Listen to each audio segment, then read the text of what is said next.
Hello guys, welcome to the channel again. And आज का हमारा टॉपिक रहेगा, ये कोई लेक्चर वीडियो नहीं रहेगा, ये बेसिकली रहेगा ये बात कि जो हमारा बुक है जेडली, जो कि आईओसी के लिए बहुत अच्छा बुक माना जाता है, इसको हमको यूज़ कैसे करना है हमारे इनऑर्गेनिक केमिस्ट्री के साथ साथ। ठीक है, तो अभी जो मैं सामने रखा हूँ ये जेडली का मॉडिफाइड वर्जन है सुदर्शन गुहा सर का। ठीक है, सुदर्शन गुहा सर ने ये जेडली को मॉडिफाइड किया था for the JEE Mains and advance के हिसाब से। ठीक है, तो हम लेने के लिए डायरेक्ट ये वाली एडिशन भी ले सकते हैं, अदरवाइज़ हम जो इसकी ओरिजिनल वाली है एडिशन, ठीक है, जो जेडली सर हैं सीनियर लेक्चरर उनका, वहाँ से भी हम कर सकते हैं।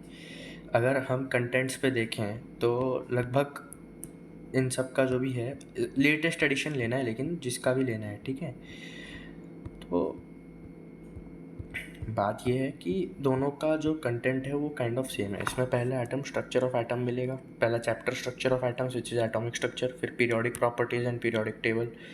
ठीक है, इसमें क्या है, एटॉमिक स्ट्रक्चर और पीरियोडिक प्रॉपर्टीज़ इसको एक के हिसाब से पढ़ा दिया गया है, मतलब एक ही चैप्टर बना के है। और इसमें भी फिर इंट्रोडक्शन टू बॉन्डिंग है। ठीक है, फिर आयनिक बॉन्ड सेपरेटली पढ़ा है, सेपरेट चैप्टर है आयनिक बॉन्ड का। ये जेडली का ओरिजिनल वाला है और लेटेस्ट एडिशन है। गूगल पे टाइप करेंगे लेटेस्ट एडिशन पीडीएफ तो मिल जाएगा, दोनों ही, सुदर्शन गुहा सर का भी और ओरिजिनल वाला भी। फिर कोवलेंट बॉन्ड पे उस पर डिटेल वाइज गया गया है। फिर मेटेलिक बॉन्ड, ठीक है, फिर जनरल प्रॉपर्टीज़ ऑफ एलिमेंट्स जो कि हमारा आ जाएगा। फिर सब मेटलर्जी वगैरह भी है इसमें, मिक्स को होके है। यहाँ पे कुछ कुछ बहुत सारी चीज़ें, जैसे इधर कोऑर्डिनेशन कंपाउंड में और मॉलिक्यूलर ऑर्बिटल थ्योरी के बारे में थोड़ा अच्छे से बताया गया है, बट इतना हमारे कोर्स में कोऑर्डिनेशन कंपाउंड्स में नहीं पढ़ाया जाता है। ठीक है, फिर इस पर बहुत सारी चीज़ें, बट एक चीज़ अगर हम यहाँ पे नोटिस करें, हर चैप्टर के लास्ट में प्रॉब्लम्स दिया रहता है और फर्दर रीडिंग दिया जाता है।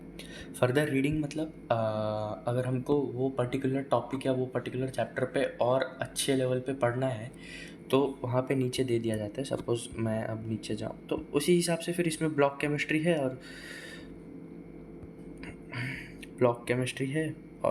हमारा बहुत ब्लॉक केमिस्ट्री को ये लोग एक्सटेंड करके पढ़ाएं, बट ब्लॉक केमिस्ट्री यहाँ से सजेस्टेबल नहीं है कि तुम ओरिजिनल वाले से पढ़ो, क्योंकि इसमें बहुत ज़्यादा डिटेल पे जाके बताया गया है, इतना ज़रूरी नहीं है। और जहाँ तक मैं जानता हूँ, मेरा मानना है कि ब्लॉक केमिस्ट्री में वैसे ही किसी को इंटरेस्ट नहीं आता है, तो कोई क्यों ही इसका ओरिजिनल वाला वर्जन पढ़ना चाहेगा। ठीक है, सपोज़ मैं इधर एटॉमिक स्ट्रक्चर का दिखाऊँ, फर्दर रीडिंग वाला पार्ट दिखाऊंगा मैं। ठीक है, मिल नहीं रहा यार।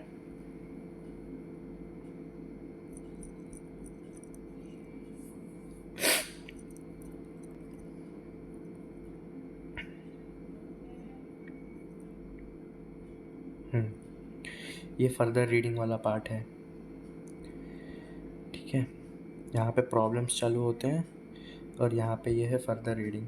इसमें बाकी टीचर्स का भी या तो कोई रिसर्च पेपर या तो फिर बुक या फिर कोई पर्टिकुलर चीज़ वहाँ से बताया जाता है, जैसे Adams DM 1974 inorganic solid, Wiley Interscience New York, जो भी है सब फर्दर रीडिंग इसमें हम ले सकते हैं अगर बहुत ज़्यादा डेप्थ पे जाना है तो। बट हम जेडली को यूज़ कर सकते हैं, सिर्फ मैं बता देता हूँ, कोऑर्डिनेशन कंपाउंड तक जेडली यूज़ कर सकते हैं। बाकी सॉल्ट वगैरह के लिए नोट्स को ही स्ट्रिक्टली फॉलो करना चाहिए, क्योंकि सॉल्ट वगैरह आते आते, ब्लॉक केमिस्ट्री वगैरह आते आते जनरली बच्चे 12th क्लास में बहुत लोड हो जाता है, रिवीजन भी करना रहता है, तो उतना टाइम नहीं दे सकते हैं। कोऑर्डिनेशन कंपाउंड आईओसी का पहला चैप्टर रहता है, तो पढ़ने के लिए जेडली यूज़ किया जा सकता है। बट अगर हम ऑल ओवर बात करें तो ये सुदर्शन गुहा सर का मॉडिफाइड वर्जन वाला है। ठीक है, तो अगर हमको बोला जाए कि इसमें से करना है तो हम ऑफकोर्स स्ट्रक्चर ऑफ एटम पढ़ना चाहेंगे, पढ़ेंगे, पीरियोडिक टेबल भी, केमिकल बॉन्डिंग भी। ठीक है, हाइड्रोलिसिस, जो हाइड्रोलिसिस के ऊपर ऑलरेडी एक डिटेल वीडियो है। ठीक है, अगर टेस्ट में केमिकल बॉन्डिंग का देखेंगे तो हाइड्रोलिसिस के ऊपर ऑलरेडी एक डिटेल वीडियो मैं बना रखा हूँ। सुदर्शन गुहा सर के एडिशन का ही है वो, क्योंकि वो उसमें नहीं मिल पाएगा इतनी आसानी से। यहाँ पे क्या है, सब चीज़ को एक जगह कंसाइज करके दे दिया गया है। ठीक है, यहाँ पे अगर हम देखेंगे तो मॉलिक्यूलर ऑर्बिटल थ्योरी जो है इसमें जस्ट बताया रखे हैं, बट पहले ही यहाँ पे एमओटी पहले ही आ जाता है यार अच्छे से। ठीक है, केमिकल बॉन्डिंग में मेटलर्जी है, फिर उसमें वही आइसोलेशंस ऑफ मेटल, फिर यहाँ से क्वालिटेटिव या फिर सॉल्ट एनालिसिस चालू हो जाता है। तो हम सिर्फ यहाँ तक कर सकते हैं, और इसका असेशन, रीजनिंग, मैट्रिक्स मैचिंग ये सब करने का ज़रूरत नहीं है, इंटीजर वगैरह भी करने का सर। अगर कुछ कोशिश करना चाहें कि एक सही एडवांस के लेवल का अगर हम सब कर सकें, तो कोशिश ये करना कि कोऑर्डिनेशन, कंपाउंड की सब सब सब का बेसिकली। ठीक है, जस्ट अ सेकेंड।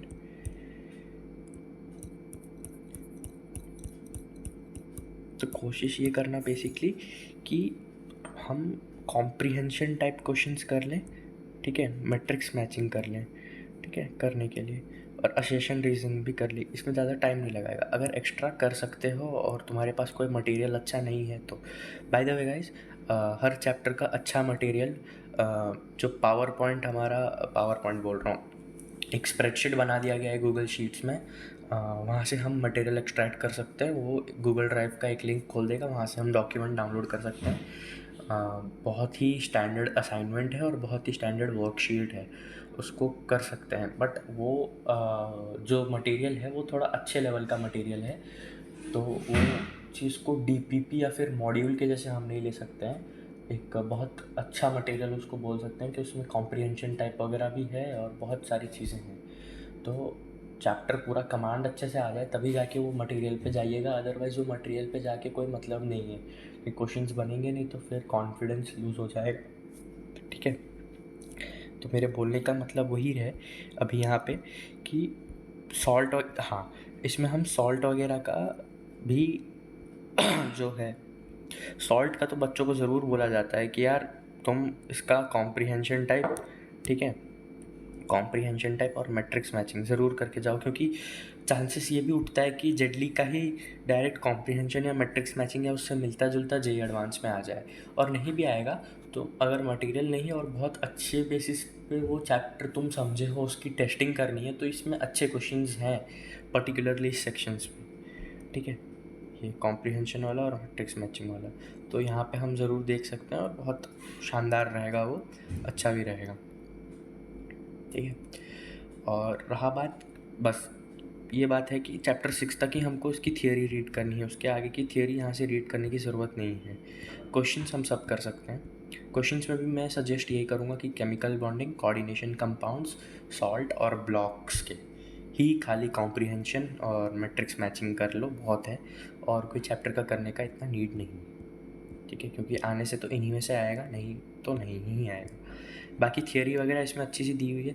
हम ऐसा भी कर सकते हैं कि हम सुदर्शन गुहा सर की मॉडिफाइड वर्जन को हम पढ़ के हम फर्दर ओरिजिनल वाले पे आके जो फर्दर रीडिंग वाला पार्ट है वो देख लें, और हमको पर्टिकुलर अगर वो पर्टिकुलर टॉपिक या वो पर्टिकुलर चैप्टर पे और डेप्थ पे जाना है तो वो जा सकते हैं। बट एक चीज़ और है इसमें, जेटली का एक ख़ास बात ये है कि इसमें जो लैंग्वेज है ना वो बहुत अच्छी लैंग्वेज दी हुई है, कोई अटरली हाई-फाई लैंग्वेज नहीं है कि इंसान को समझने के लिए मुश्किल लगे।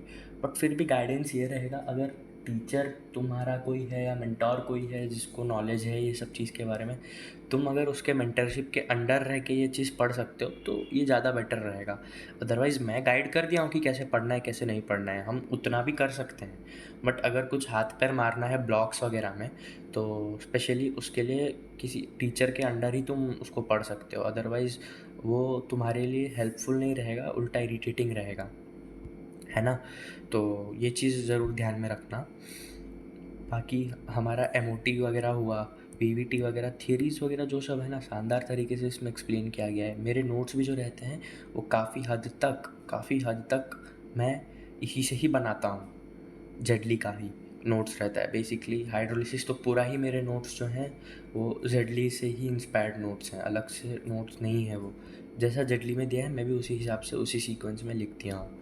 ठीक है, तो इसका पीडीएफ मिल जाएगा गूगल में ही, अलग से ढूँढने का ज़रूरत नहीं है और स्टैंडर्ड जगह से ही मिलेगा। और फर्दर रीडिंग वाला भी पार्ट अगर गूगल में सर्च करेंगे तो ये सब फॉरेन यूनिवर्सिटीज़ का ओपन कोर्सेस वगैरह रहता है और इनके बुक्स वगैरह जो रहते हैं, रिसर्च पेपर्स जो कि थोड़े पुराने हैं, वो पब्लिकली अवेलेबल होते हैं, तो ढूँढने से मिल जाएगा, ठीक है।